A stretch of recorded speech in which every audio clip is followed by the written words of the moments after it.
Que se passe-t-il dans la tête de Vladimir Poutine? La guerre entre Israël et le Hamas en Palestine n'est pas uniquement une menace pour la région, elle bouleverse aussi des situations mondiales, notamment la place de la Russie.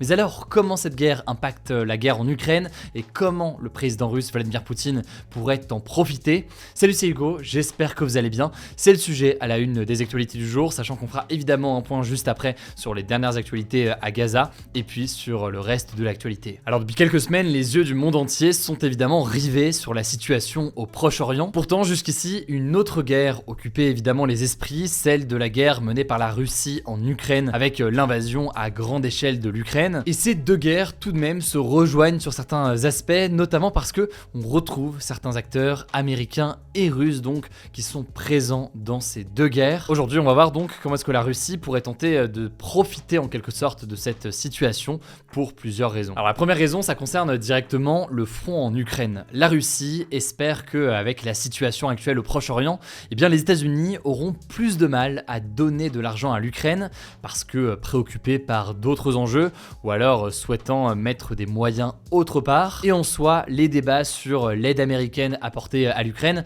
c'est pas du tout des débats qui sont nouveaux.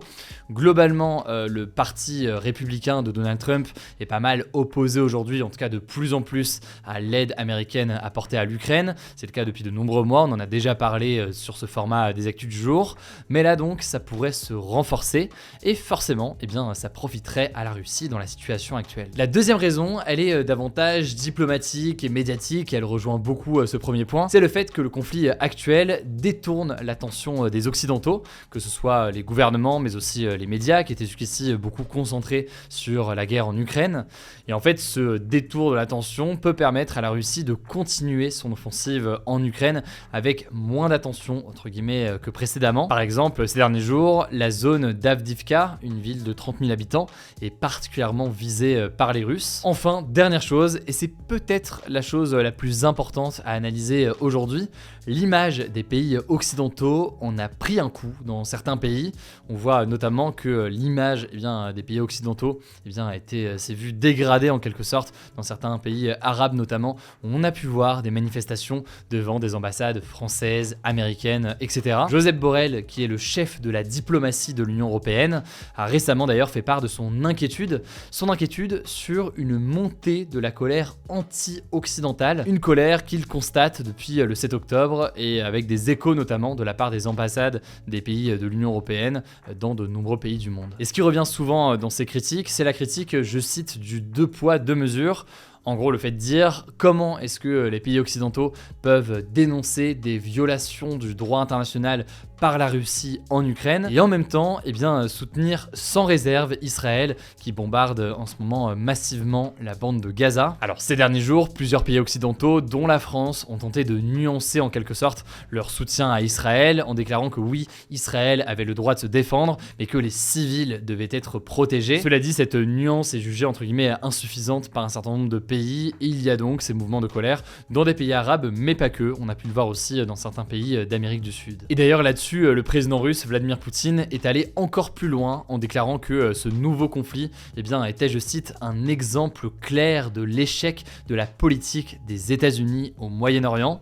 La Russie a notamment pointé du doigt le blocage par les États-Unis le 18 octobre dernier d'une résolution de l'ONU qui appelait à une pause humanitaire entre le Hamas et Israël. Sur cette résolution, les États-Unis ont posé leur veto en reprochant au texte de ne pas mentionner le droit d'Israël de se défendre. Pour ce qui est de la France, sans rentrer dans le détail parce qu'on en a déjà parlé, mais la France de son côté avait d'abord voté contre une résolution qui ne condamnait pas l'attaque terroriste du Hamas, mais avait ensuite voté la seconde résolution, celle où les États-Unis ont mis leur veto. Bref, pour résumer donc, la Russie en profite pour critiquer les Occidentaux, pour se présenter aussi comme médiateur de ce conflit, surtout que c'est l'un des rares pays à parler à quasiment tout le monde, que ce soit Israël, que ce soit la Palestine, que ce soit l'Iran par exemple, qui soutient le Hamas, et d'ailleurs, une délégation du Hamas s'est rendue en Russie cette semaine. Après, pour nuancer quand même cette position de médiateur que souhaite prendre la Russie, Vladimir Poutine est tout de même sous mandat d'arrêt international car il est accusé lui-même de crimes de guerre en Ukraine. Autrement dit, donc, il ne peut pas se déplacer et sa crédibilité sur ces enjeux-là est remise en cause par de nombreux pays. Par ailleurs, donc, ça rejoint tout ça, il est lui-même à la tête d'un pays en guerre. Et enfin, concernant ce conflit actuel, la Russie a elle aussi rejeté un texte de l'ONU. Cette fois-ci, c'est un texte qui venait des États-Unis et qui appelait, je cite, à une expansion rapide de l'aide humanitaire et qui affirmait, je cite, le droit de tous les États à l'autodéfense. Enfin, on peut noter que la Russie n'a toujours pas officiellement condamné l'attaque du Hamas ni employé le terme de terrorisme, deux impératifs en quelque sorte pour de nombreux pays, notamment des pays occidentaux, pour tenter d'entamer un dialogue. En tout cas, ça me semble intéressant d'analyser la position de la Russie sur le sujet. Je vous mets des liens en description si vous voulez en savoir plus, on suivra tout ça. Alors avant de passer aux actualités en bref, je voulais faire du coup un petit point rapidement sur les dernières informations concernant Israël et Gaza. Première information d'abord, l'armée israélienne a annoncé ce vendredi avoir mené une nouvelle incursion terrestre à Gaza.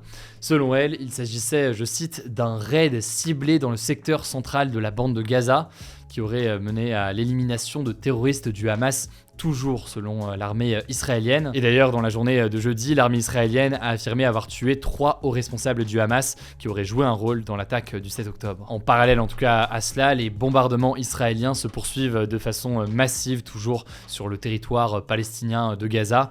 Selon les autorités locales contrôlées donc par le Hamas, plus de 7300 personnes ont été tuées dans les bombardements israéliens, dont de très nombreux civils, selon les différents rapports et les différents retours de l'Organisation des Nations Unies. La situation reste plus largement catastrophique d'un point de vue humanitaire, avec des besoins urgents en eau, en électricité ou encore en carburant, justement pour permettre d'avoir de l'électricité.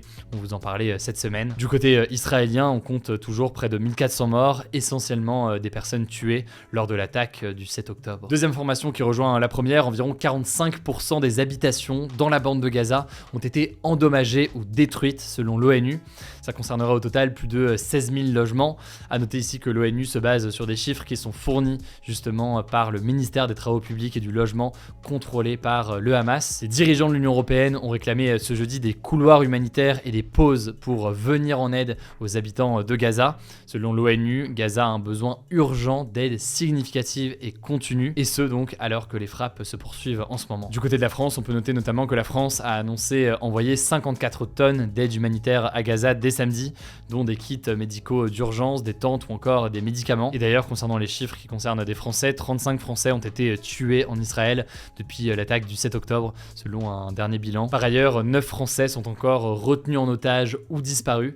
La ministre des Affaires étrangères française, Catherine Colonna, a assuré ce vendredi sur RTL avoir eu des preuves de vie de certains otages. On verra donc ce qu'il en est, alors que plus largement, c'est encore 224 personnes, israéliennes ou étrangères, qui sont retenues en otage par le Hamas à Gaza. Dernière actualité avant les actualités en bref, 719 actes antisémites ont été recensés en France depuis le 7 octobre. C'est ce qu'a annoncé le ministre de l'Intérieur Gérald Darmanin ce jeudi dans une interview au Dauphiné Libéré.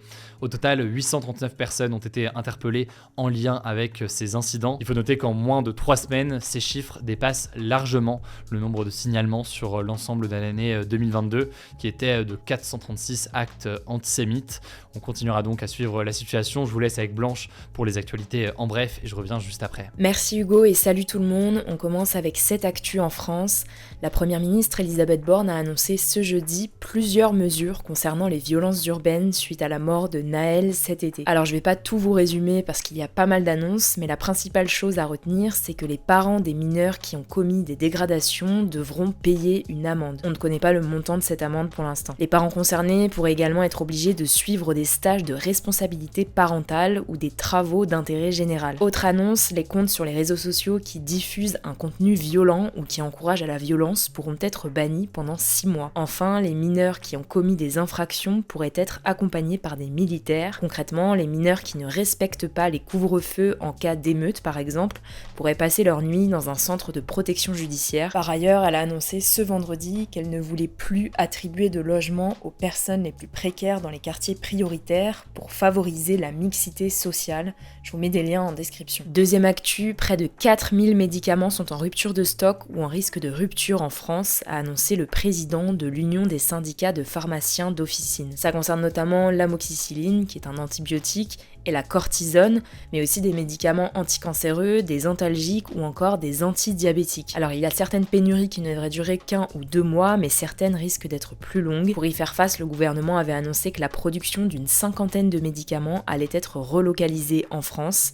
Il y a aussi des mesures plus temporaires, comme le fait de vendre certains antibiotiques à l'unité en pharmacie. Troisième actu, les étudiants dont les logements sont réquisitionnés pour les Jeux Olympiques de Paris en 2024 auront droit à 100 € et 2 places pour les épreuves des JO, a annoncé la ministre de l'Enseignement supérieur Sylvie Retailleau. En fait, les logements du Crous, donc l'organisme qui gère notamment les résidences étudiantes, seront mis à disposition des pompiers, des soignants, des forces de l'ordre ou encore des membres de la sécurité civile pendant les JO. Alors comment le gouvernement justifie cette mesure? Eh bien selon Sylvie Retailleau, tous les ans en Ile-de-France, 30% des logements Crous, soit 6000 logements, sont inoccupés pendant l'été car les étudiants arrêtent leur bail. L'idée du gouvernement, c'est donc de les réquisitionner pendant les JO, sachant que plus de 2000 étudiants sont dans cette situation. Alors selon la ministre, ces étudiants seront relogés pour les 2 mois d'été sans surcoût et donc auront droit à 100 € ainsi que 2 places pour les épreuves des JO, une annonce qui a fait beaucoup réagir sur les réseaux sociaux, vous vous en doutez. Sylvie Retailleau a par ailleurs annoncé que 1667 logements du village olympique allaient être reconvertis en logements étudiants après les JO dès la rentrée 2024. Quatrième actu, ce samedi, on change d'heure pour passer à l'heure d'hiver. En l'occurrence, on recule d'1 heure, ce qui veut dire qu'à 3 heures, il sera en réalité 2 heures. Il faut savoir que le changement d'heure fait pas mal débat depuis plusieurs années. Il avait été en fait mis en place en France après le choc pétrolier de 73-74, avec pour but de limiter la consommation d'énergie. Il a ensuite été démocratisé dans d'autres pays, aux États-Unis par exemple, et en 2002, il a été harmonisé au sein de l'Union européenne. Alors en France, en 2019, une consultation en ligne a été lancée par l'Assemblée nationale et elle a reçu plus de 2 millions de réponses massivement en faveur de la suppression du changement d'heure. Alors pourquoi cette suppression? Eh bien le changement d'heure génère chez certains des troubles du sommeil ou une perturbation du rythme biologique. Il devait donc être supprimé en 2021, mais avec la pandémie, le texte a été suspendu et pour le moment, la suppression du changement d'heure à l'échelle européenne n'est pas d'actualité. Dernière actu, la découverte d'une protéine dans le sperme humain pourrait faire avancer la contraception masculine selon une nouvelle étude publiée dans la revue Nature. Cette protéine, elle a été surnommée LEGO et pour faire simple, elle aide à transporter des groupes d'atomes dans et hors de la cellule. C'est un rôle qui est majeur car il permet de conserver la cellule en bonne santé. Alors pourquoi ça pourrait faire avancer la contraception masculine? Eh bien si les scientifiques mettaient en place un produit qui perturberait cette protéine,